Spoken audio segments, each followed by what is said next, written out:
Hello, welcome to the Sistas Let's Talk podcast. Today is a special episode, and we're so excited with the guests that we have. So, it's going to be a unique and full one. So, welcome. I'm Fumi. I'm Lucia. Welcome to the Sisters Let's Talk Podcast Lounge. Yep, we're in the lounge. So, today we want to talk to it's almost like we should not call her a guest, but she's a guest. And we She's a want to guest talk. host.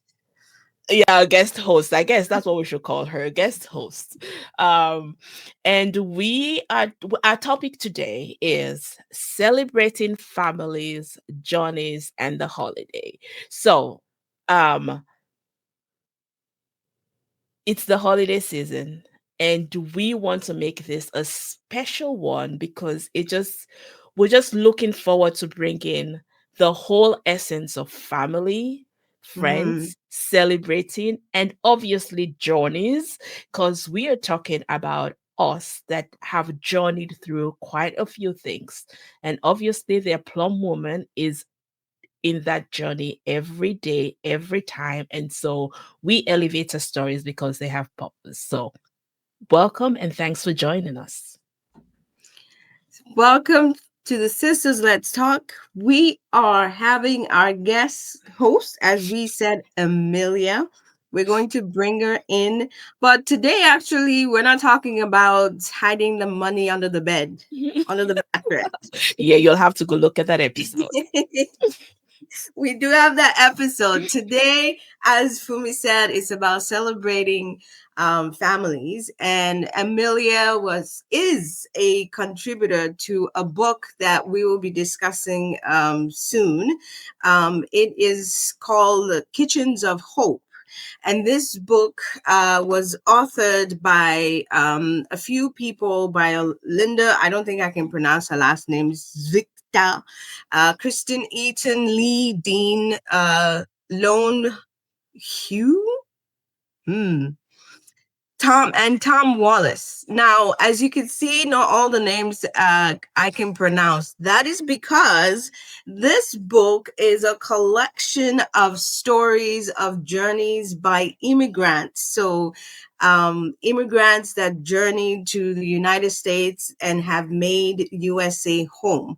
And they share their stories as well as some of their foods, their recipes that are their favorite. So this is where we have Emilia, because our Emilia, do you like that? Our Emilia? She's Our in the home. Emilia is a contributor to this book, which is available on Amazon. FYI, you could get it on Amazon.com, Amazon CA, any Amazon pretty much. So we welcome Emilia. Okay, she gave us her name, her names. Not all of them fit into her passport. So we from the Sisters Let's Talk welcome Emilia Olabisi Fatmata Forella. There was another one. Melrose. To the Sisters Let's Talk podcast. Welcome, welcome, you. welcome. Thank you, thank you, It, thank it you is so always much. like a hoot to have you here. Like we don't know Ah, how to behave. I think that's what it is.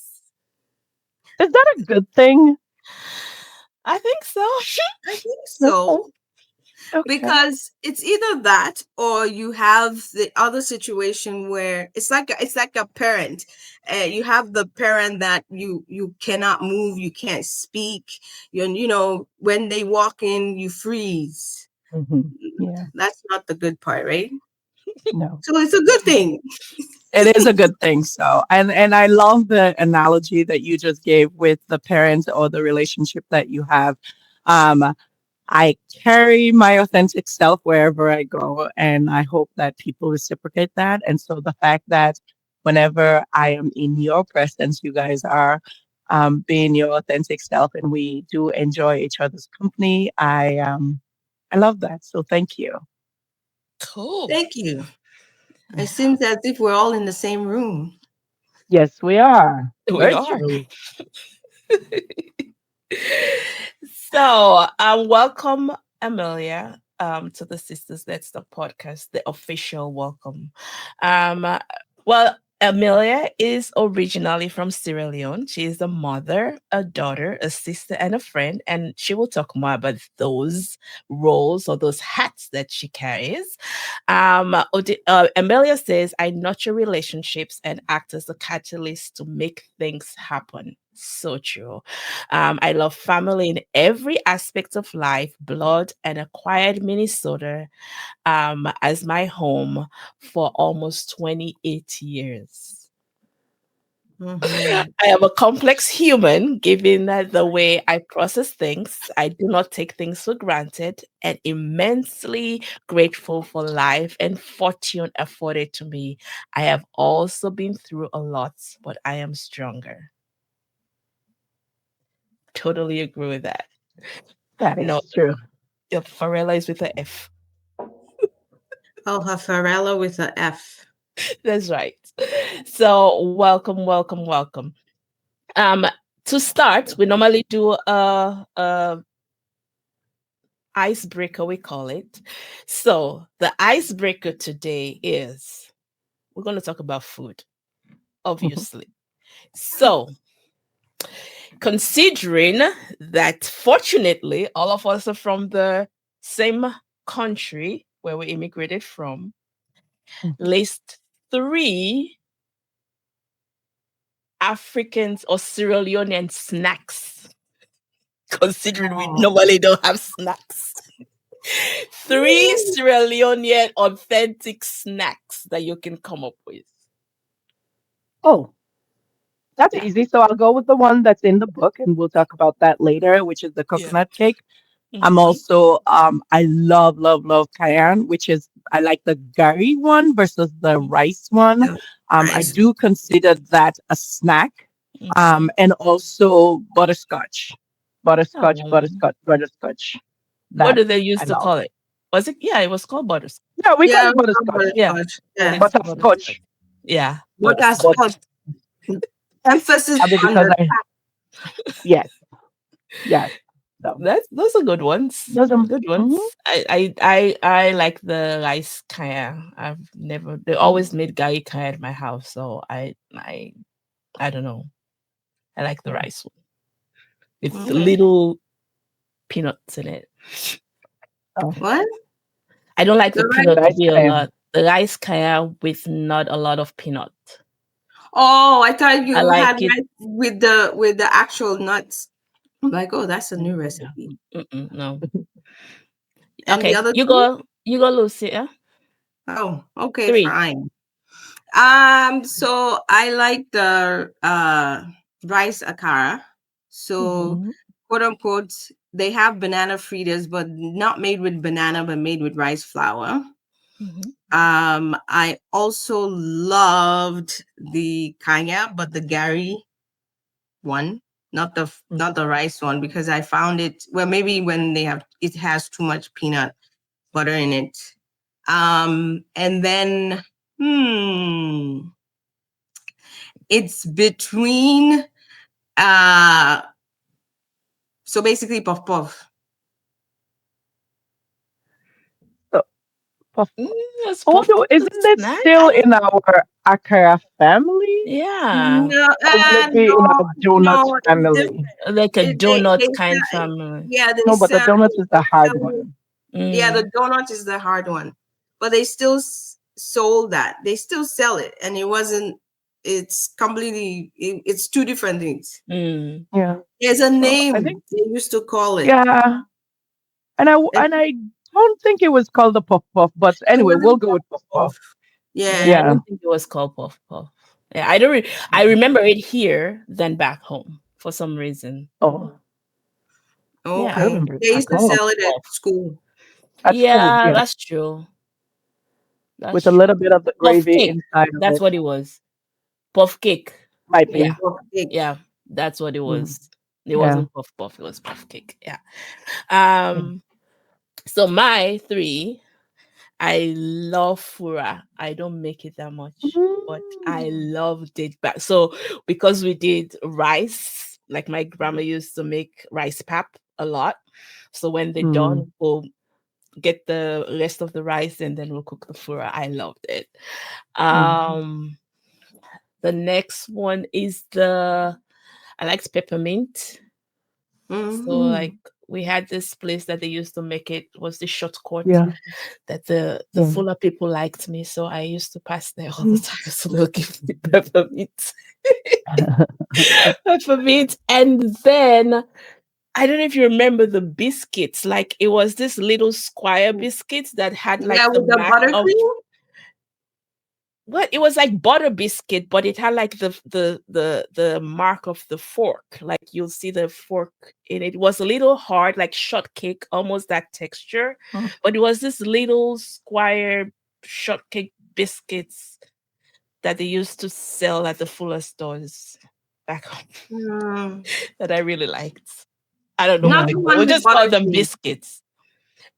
Buttercream. What is The buttercream? yellow, the one with the yellow buttercream in between. No, no, no. I don't No, like that's buttercream. from the That's factory, custard the biscuit. Yeah. natural biscuits. No. Yeah. Yeah. Mhm. No, it was like they Conventional. used to make it at this local bakeries, but it Mm. was this little square baked cookies that had like the fork mark on it, Mm. and they used to sell at the fuller stores. That's the only place I could remember getting it. And then just whatever change was left, you just buy yours and make sure you eat it before you get home. So but yeah, those are the three snacks that I remember that I think when I think about snacks, whatever we call snacks at home, those are what come to mind. Yeah. But thank you. And now you can tell we're talking about food. It's a recipe book. Emilia is a contributor. So, how did Emilia get to recipes in recipe book? So thank you. Actually, I do enjoy the icebreaker, and it kind of gives me this nostalgia about home and little what we now know as snacks and Hmm. desserts or whatever they are. So about the book, I I, like my bio introduction that you gave for me. I do a lot, and I meet with a lot of people, and I interact. And Linda Stickert Hmm. is one of the authors, and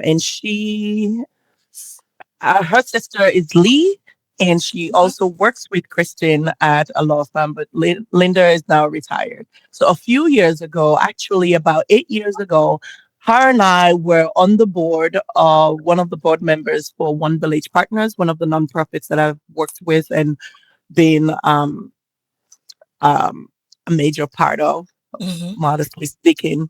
And so Linda and I had connected and we maintained a friendship. And she mentioned this cookbook that they are working on, and that proceeds of it will go towards Advocates for Human Rights. So, Advocates for Human Rights is an organization here in Minnesota that helps women. And some of those were immigrant women, and some of the contributors were also clients of them. And Mm. so they started that. And as the situation or getting stories evolved, they expanded it to people outside of that are immigrants that also had their stories to share and also recipes from back home and their home country of birth.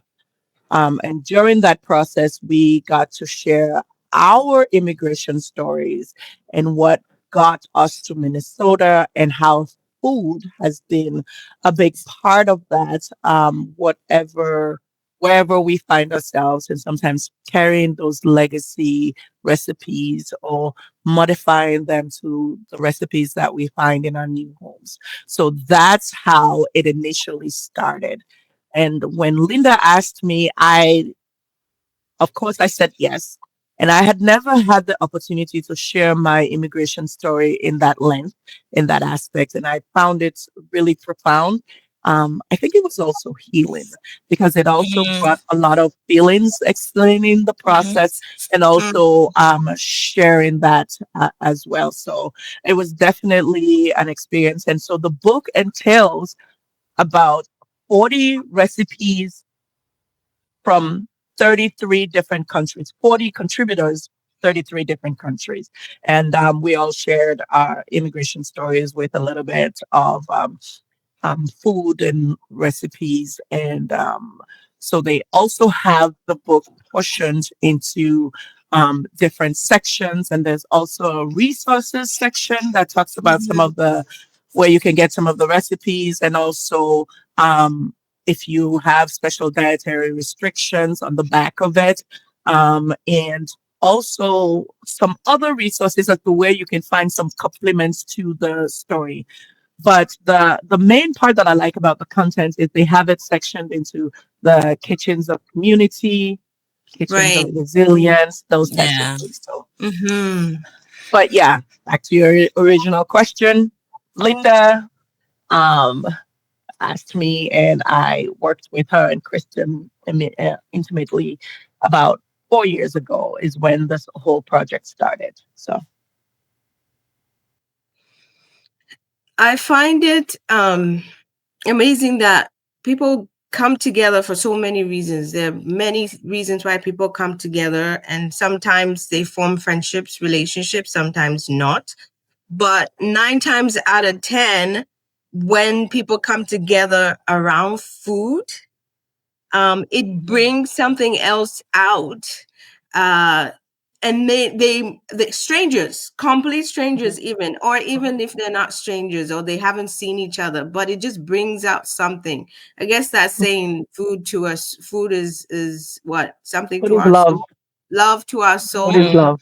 It yeah. brings that part out, and a lot of times that those particular friendships slash relationships, um you find you find the commonalities in people.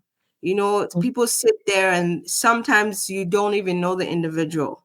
You never, or you've seen them million times, but for that time when you come together around food, then you yeah. get to know that person. And I think this is why I like the book, because as you read through they're all immigrants, but you read through their journeys, you find commonalities, but you also find, as you said, there's their resilience. There's Mhm. so many things you find that brings people together. And I think that was one of the reasons why I loved it. Obviously, all the different recipes. Yeah. So I have a question though. Why did you choose, or why is coconut cake your favorite? Well, so the interesting thing is, I did not choose which recipe to share in the book, and so because Okay. they were looking at having different sections and different, they didn't have a lot of dessert or appetizer or other food recipes. So the coconut cake was the one that was chosen on for me. I had shared obviously a couple of other recipes from Sierra Leone. One of them was the groundnut soup, but they Mm, have the Liberian version of it in there yeah. as well. Yeah. And so they were trying to get a good mix of recipes and just food options for people. So that's how the coconut cake came into play. And it also being able to replicate some of those recipes because they were all oral. And so um, the authors actually try to make out almost all of these food items that are in the book following the recipes. And so Following the um, recipe.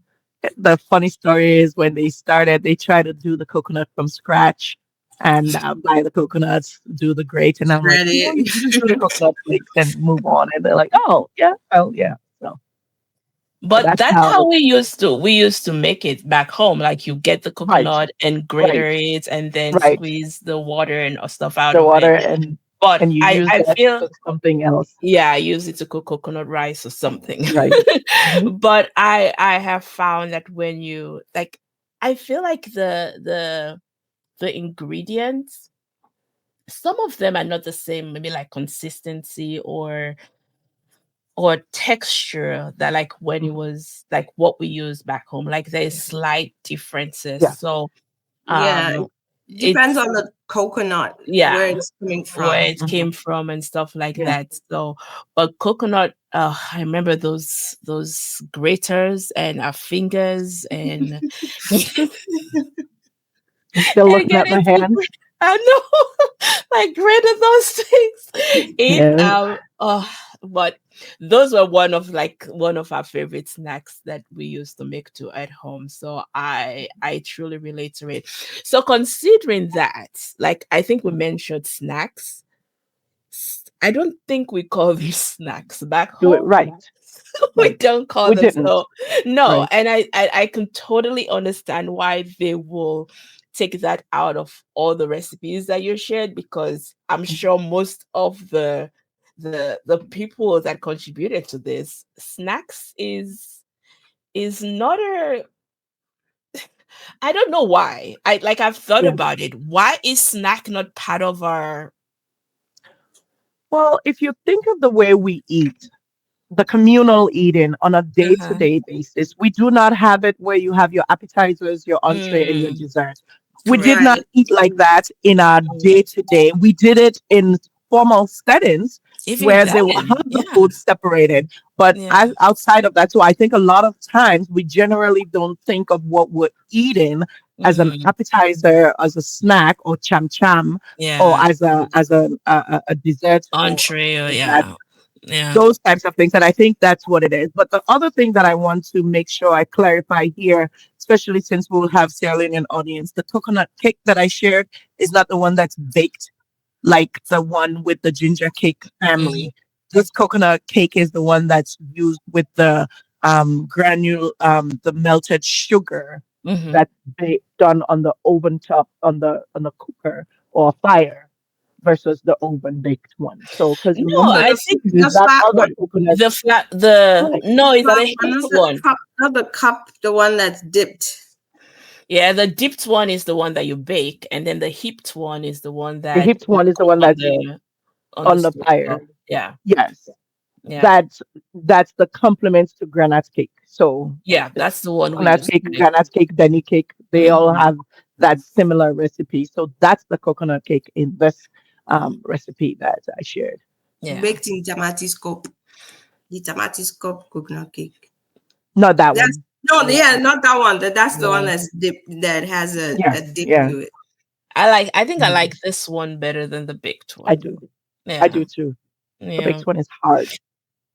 Yeah, it has its own this But those that are the that was one of the joys about it, because it's so hard, and then when you're trying to share with your friend and you guys have to try and break this thing up, and sometimes you break it and then unfortunately it doesn't break what have. evenly, It but doesn't break into the half. half So that the other person you gave is more than yours. yeah.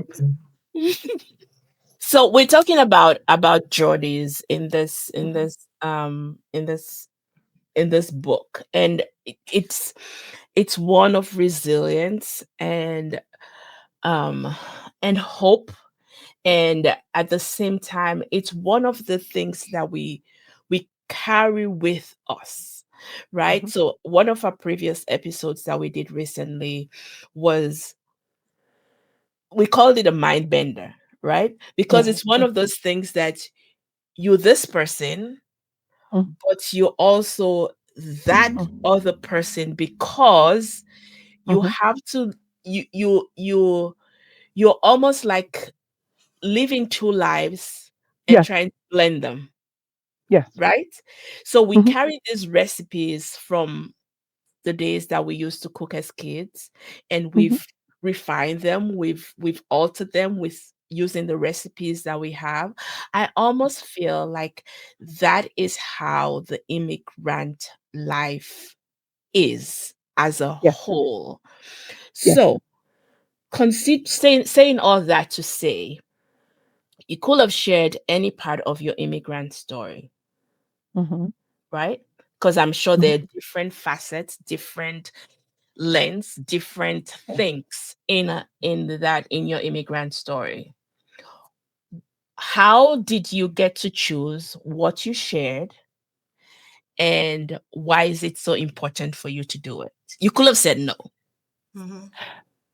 I'm trying to find an instance where someone would ask me to do something and I say no, because I'm one that also is up for challenge, and stepping out of my comfort zone has always been one of those.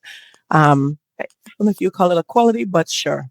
I think part of the reason why I said yes, in today's environment in America, a lot of times there's this negative connotation to an immigrant situation. And I feel super fortunate, privileged to have lived in Minnesota for all of these 28 years. And also by staying authentic to who I am while also assimilating to what the state and the country has given me. Mm-hmm. And so sharing my story, I think it also gives people an opportunity to see that immigration is not a bad word. And some of the reasons why a lot of us immigrants leave our home countries, it has multiple layers to it. But there's Mhm. a reason why someone would choose to leave their country of birth, their home, to migrate somewhere else.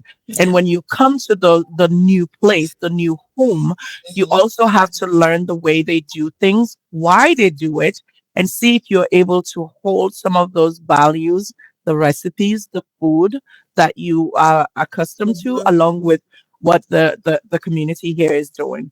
And so I shared mine again, like I said, just because to shed light on what immigration looks like for most of us, not all of us. Yeah. To also share in a form of gratitude or giving back to the Minnesota that has given me the opportunity to thrive and be what I am today, along with sharing some of our food items. Because for me, and I speak for Sierra Leone most of the time, food is love. When we want to show you how much we love you, we give you food.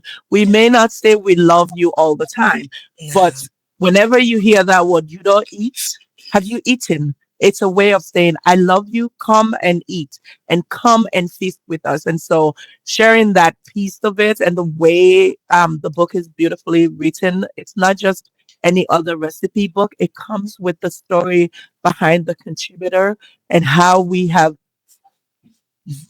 um, worked through this life journey, these experiences, live in our countries for whatever reason. There are some people that ended up having to use either pseudonyms or not be upfront with sharing their story, or their having their pictures in because of fear of what will happen to their family members by them sharing that immigration piece of it. So I feel fortunate to be able to share my story and show my face, share all of that without the fear of any form of retaliation or retribution.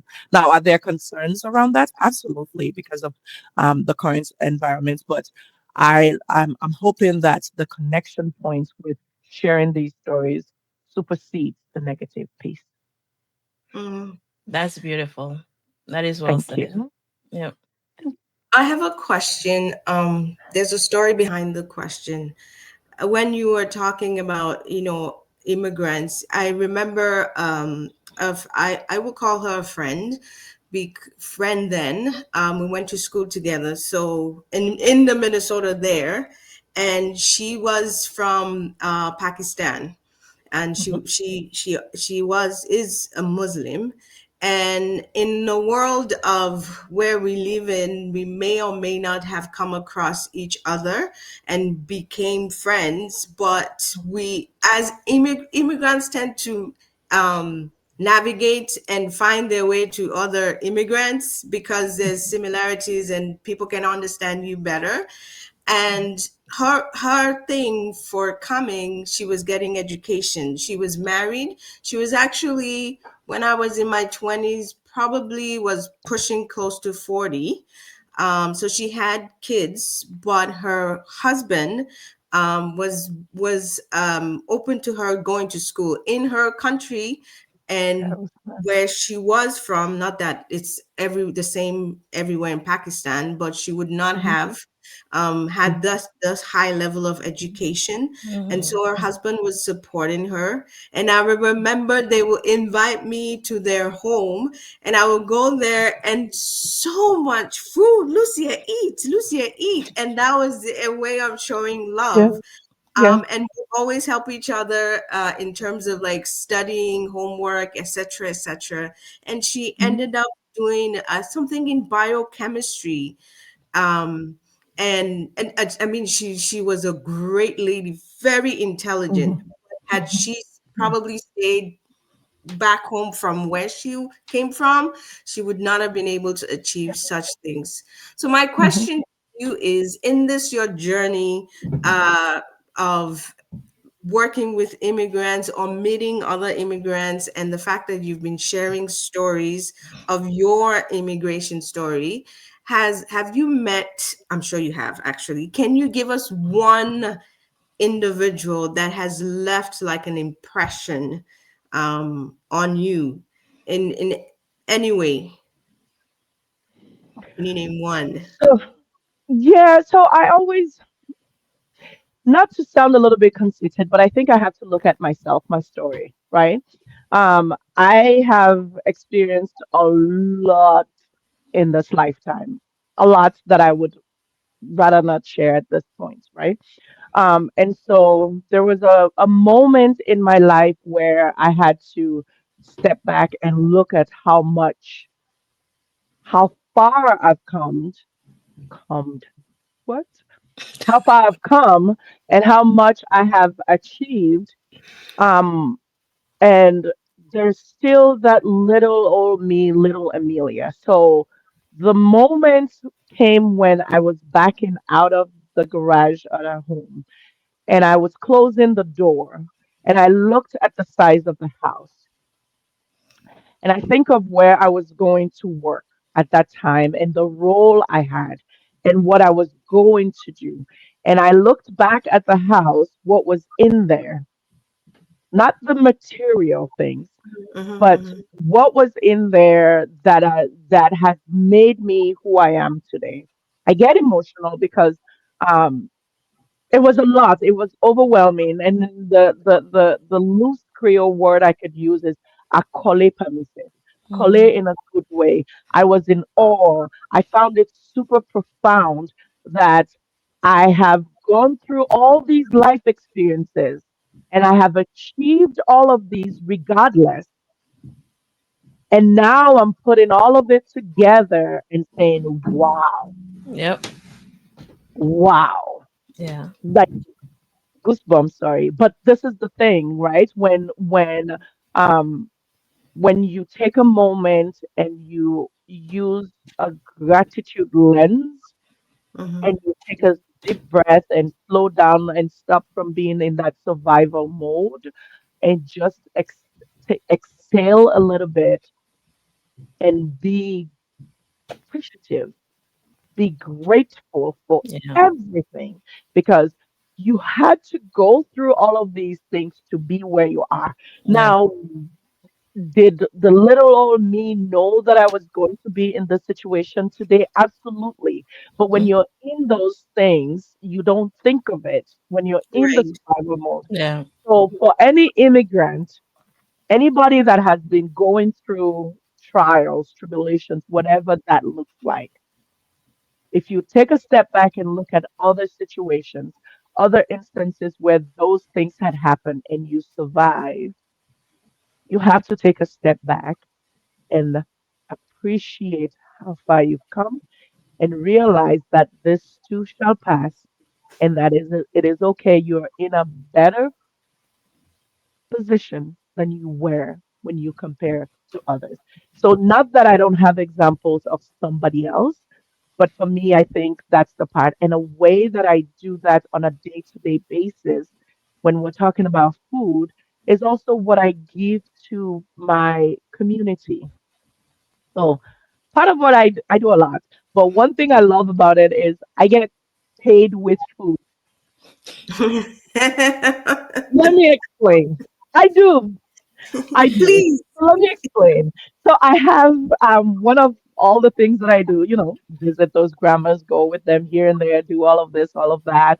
And sometimes they'll just call me and give me a bowl of soup, a bowl of food, just because, again, food is love. It's their way of showing that they love me. It's another way for them to see me and know that I'm good. And they know they cannot pay me in monetary values for what I do, but giving me food is a way of their gratitude. And then I also do this interesting thing where I'll buy the recipe, the ingredients, and say, "Oh, I'll bring you the food so you can cook," and then we eat.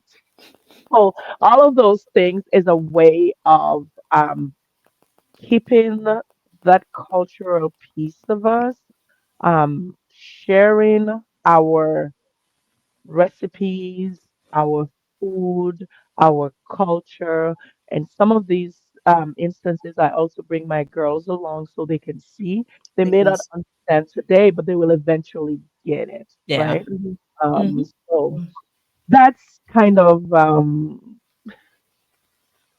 That's really what I beautiful. do, Yeah, and that's really that's beautiful. Like our last couple episodes, we've been talking about gratitude and how we teach our kids gratitude. I think that's a super good example of how we get to let them see the mhm, things that we are grateful for, or let mhm, us see the way we give to others and how it comes back to us, because yes, it is one of those things that when they don't see it, it's hard for them to copy or Mhm. model, yes, or if they Mhm. don't see yes. it modeled at all. And that's one of those things that we talked about in that episode. So we've talked about the journey, we've talked about the essence of food, and I want to bring it to holidays. So where we are, holidays is the one time that people come together, right? Mhm, mhm. Come together for food. Um, One thing you mentioned in your book is that we don't RSVP No, at all. We don't we don't say, no, please let me know when you're gonna come up, when you're gonna show up. to No, we show don't up. do that, And right? it's not just even for holidays. It's just Well, a that's gathering where you where hear a Yeah, gathering. Period. Nobody yeah. yeah, that's what I'm getting to. So um for somebody that is is kind of getting to know immigrants, like they just admire them. I've had people that, I just Mhm. like your style of how you guys do things. Like, it is so different, it is so, like, it is out of my view of things, right? How do you explain to somebody that is looking at immigrants life and seeing them do this thing with, okay, I'm just gonna show up and we're all just gonna eat in this big bowl together, or like those nostalgic things that make food so special to us, especially during I would say gathering. I don't even want to say holiday, Yeah, but you can replicate it, or you can compare it to a holiday where we are right now. What are some of yeah. those things that come to mind that you can let that person understand of, get them an So insight part into? of being an immigrant is also always having this uh, uh, uh, um, juggling of both worlds, I Yeah. call it, right? Mhm. And I Mhm. also feel like sometimes I sometimes call it almost like a Humpty Dumpty. You're sitting on this wall where you're neither here nor there, because you have to create, it's almost like this third world or this third zone that you are in, because you're not 100% African or Sierra Leonean in our example. You're not 100% American. You're this other. And so making this other zone or other world that you're in is encompassing both scenarios and making a new one. And so part of it is when you're introducing people to your world, you also have to let them know that this is yours, that you have created based Mm, on your experience and your situations that you've had. And so one size does not fit all. We Mm, do not RSVP because we have a habit of cooking large. We have a habit of cooking for strangers that may show up, which is something that we have brought from our country, our yep. home countries, because you never know who's going to show up, who's going to visit, because we don't give heads up. And we Mm, want to make sure that when someone comes to visit, you have food to give or to share with them. yep. And so that's what we've carried over here, where when we don't RSVP. And I think another reason why we have that habit of not RSVPing is also you get to get, I don't even call it a doggy bag, but to go, um, the To go leftovers, bowl. right? To go bowls, because now you have enough that would probably last you another week.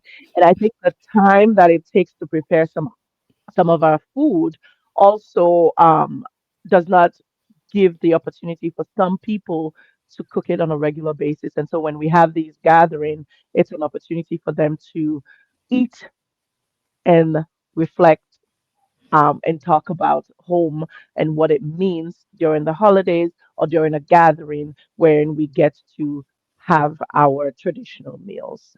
So when you're inviting someone that is not from your culture, the first thing you have to let them know is the time situation, that we do not start on time, nor do we end on time. And part of it is because of just the way we do things. Now, does that mean we do not have respect for time? Maybe. Is there an opportunity there for us to do better at it? Yes, because of where we are now. I think there's an opportunity there for us to do better. We also have to let them know that we are a loud, energetic, noisy group of people, but it's all love, and that is how we engage, right? And so, just kind of give them a little heads up of what to Hmm. expect, and let them know we mean no harm, it's all love. And you know, just go with the flow, feel free to ask I just questions. love how And you say that. That is beautifully said. it is, it is. And so those types of things, because I think even for us as immigrants, when we come to America and we go to these situations and experiences, we know it's completely different. But because of the way we've been raised culturally, we would be quiet and sit in a little corner and not ask questions unless you finally understand what's going on. And so Yeah, we can apply that by opening, and we always do that anyway. Well, our house is open, come on in, do whatever, and that type of thing. So, yeah, and enjoy the food and make sure you warn them about the ones that are super spicy, because, we may not always have the Pepto-Bismol or Imodium to have.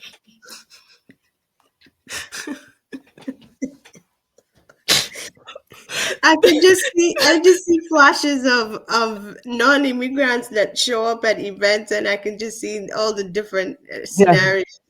And sometimes the deer headline, like, Mhm. what did I Yeah. just walk into? I always do a prep class. Like even for when I have functions for me, remember for Janice's graduation, I'm like, we need a sign. We need to let them know what is in this food or the spice level. So when they're going, they know.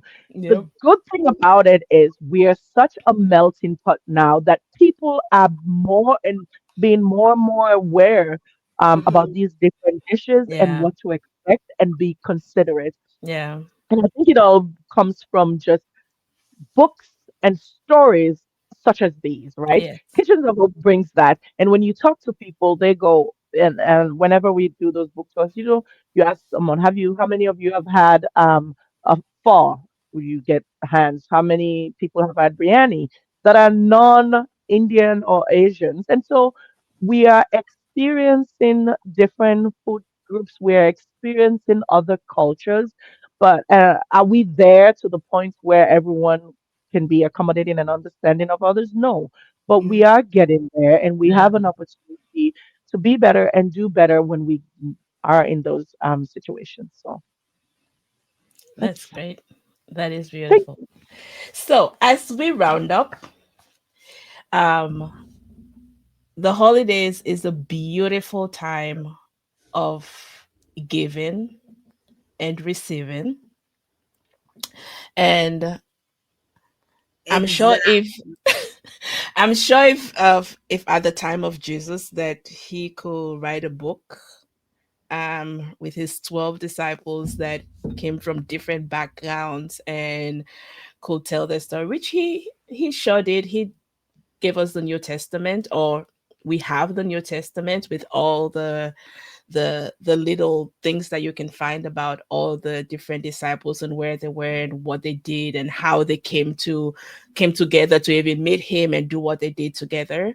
I feel like this book is uh a testament to that, how all of us can come from different places, different paths, different stories, and different ways of probably even using the same ingredients, but the result is totally different, right? Mm-hmm. Hmm. So, Emilia, if I am supposed to give the, which by the way, I just want to bring it this way, this say this out. Most Africans don't cook from recipes. Right. We just cook. We know the ingredients. We know how it's supposed Our to look. We ancestors. know, yes, it's just that thing, like the Mhm. food we're familiar with. I use recipes for things that I'm trying like for the first time, and then I start Right. by the second time or third time I'm start You mixing adding things your and adding my own Hmm. flavor that I thought was missing and stuff like that, which I think is one of the good things about having something like this. It Hmm. expands your mind about just doing the same thing over and over. But to my question, before I give you all the reasons why I think everybody should have this, who is the person that should have this book on their kitchen shelf or counter? And what is the reason why they need to click to Amazon right now and get it? I think every single one of us need a copy of this book. I think because it not only comes with the recipes, it also Hmm. comes with the immigration story from the contributors, Mhm. and it Yes. also brings sharing our immigration stories. I think it also it brings more of a connection point versus the differences, and it allows us to be more understanding, more accepting, more knowledgeable as to the reason why people leave their home countries to come to America that was that is the original country of the natives. I Mhm. mean, we are all immigrants one way or the other. And Mhm. so being open, being accepting of everyone, we know there are bad apples everywhere, but we cannot use that general broom to sweep and place it on everyone. And I think there's just an opportunity. The value that immigrants bring to a community, it does nothing but enhances what is already there because it sheds light and brings the different flavors. And people, when we think of diversity, we're always looking at it from one lens, but I think it spreads a whole a spectrum, and a lot of people would understand more or enjoy more or value the contributions that immigrants make, especially when you have an opportunity to read some of those stories that are shared in the recipe along with the recipes. And also, I think if you attempt to make some of those, it connects you to something that you may not have otherwise had. So Mhm. think of it when you're looking at giving yourself a gift or sharing it as a gift to somebody during this holiday season, to give people something that is more valuable than Yeah. just material things. I think Yeah. whether you like to cook or you don't like to cook, you know how to cook or you don't, it all gives you an opportunity to try something. So when we went on a tour to a church, one of the ladies actually made the coconut cake recipe, and it Oh, was so well done. Even that's the nice. ginger got You a can little taste kick it. to it. That was really Oh, good, and I had to commend her. Now, this is this blondie blonde, what blonde-eyed, blue-eyed lady that was able to do it. And so, for me, it really proves that we are more alike than different. And yeah. so, grab a copy, Keep one for yourself, share with your friends and families, and just maybe it would even be a topic of discussions about immigration in a positive light Yeah, than Mhm. what else may be showing out there. that is beautiful. That is Okay. beautiful. Listeners will have a link in the description box, Yep. and probably just tag us on social media or down in the description box and let us know you got one. And I think that is one of the most beautiful gifts you can give um this year, because I feel like we have stopped giving gifts just because, right? For No, we me, give like, gifts just because. well, for me, I feel like Sometimes. I feel like that Without has with reduced. no meaning, yeah. Yeah, I feel like that has slowly, maybe it's just the people around me or like the kind of gifts that I like to give. I want to give a gift that is almost like an experience. It's something that I put myself into, and it's something that you are going to treasure. It tells a part of your story. It tells a part of Mhm. something you can connect with. So that, Mhm. I think that's why it's hard for me to find gifts for people. Because I want it to feel like an experience. I want it to feel like something that matters. I put thought into it. I put my heart into giving you something rather than just run down the road and get you something because I'm supposed to give you a gift. Um, so I want to say, if this is not on your Christmas list, if this is not on your list to give somebody, and it doesn't have to be an immigrant, give them something that they will treasure. Give them something that they will be able to connect themselves, maybe their story or somebody else's story with, Mhm. and give them something that they can prepare, and it brings them joy, it brings them warmth, and it brings them that wholesome experience. So, Mhm. thank you, Amelia, for sharing your story. And by the way, you do look beautiful today. I just wanted to Yes. say that. Thank you. And that's because of we were looking at her t-shirt. So can we read it? It is Oh no, the background. It says nothing past God in Ori and black soap. Oh, can you get it? Can you get it? exactly. Can you get it? Yeah, we Yes, we'll have you to find a picture and put it on the screen for our Yes. listeners. It says nothing past God the Ori and black soap. You have to explain to us yes, what that please. means in English. Well, direct translation, it means nothing but God's. Ori is like the original shea butter, Hmm. organic shea butter. Yeah. And then black soap is the organic black soap that's the good stuff. So when God has really washed you with the black soap Oil. and moisturized your skin with the Ori, which is the Like shea that butter, oil. Whew. Mm, the oil, mm. then you can see the grace and favor and The blessings of God glory, on the you. And blessing. I am that testament of God's grace and favor and blessing. So that's what I mean when I love this. That's my saying. So I had to get it in a t-shirt. Nothing past God in Orient black soap. It's nothing but the grace of God. And so, and for me, and again, so I always say I share and I walk my religion, my Christianity I don't, that's why I said I'm a complex human being. I do it differently. I don't have to quote scriptures. And I have nothing against people who do that.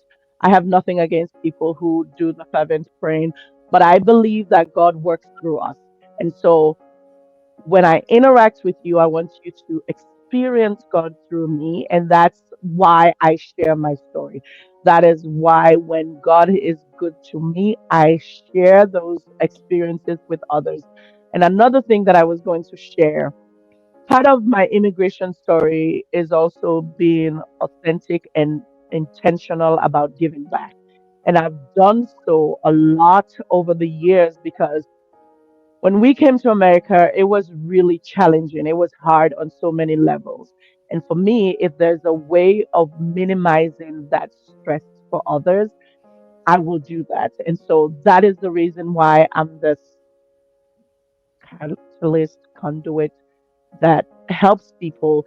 If there's no need to reinvent the wheel, there's no need to struggle. So I share, I help, I do what I can to help others make sure that they stay in the right path of this country.